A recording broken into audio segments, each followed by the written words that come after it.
কোরআন বাদ দিলেন কেন? সেজদা বাদ দিলেন কেন? গোলামি বাদ দিলেন কেন? বন্দিগি বাদ দিলেন কেন?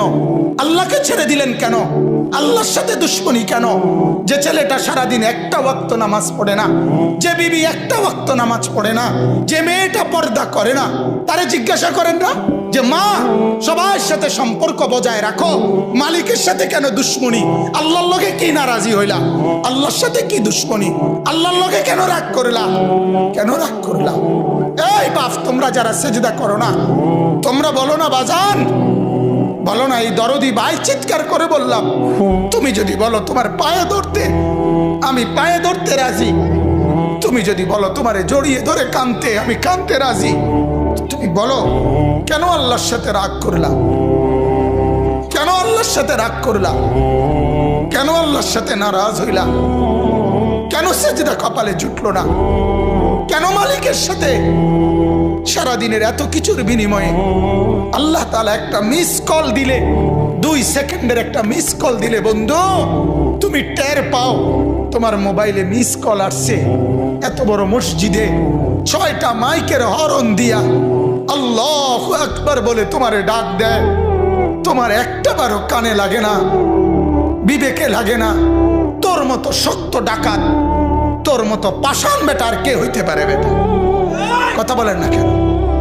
তুই ডাকাত, কত বড় ডাকাত! হ্যাঁ, এজন্য ইনশাআল্লাহ আল্লাহকে রাজি করব। বলেন ইনশাআল্লাহ। সেজদা করব তো ইনশাআল্লাহ। যুবকরা তোমরা বলো না ইনশাআল্লাহ। নওজোয়ান তোমাদেরকে বলি, আমার আশা ভরসার স্বপ্ন এই নওজোয়ানদেরকে জাগানো। আমি সারা দিন রাত চাই যুবকরা জেগে উঠুক, কারণ আগামীর পৃথিবী, গোটা বিশ্ব 2 ভাগ হবে। এটাই পৃথিবীর পুরা ভবিষ্যৎ।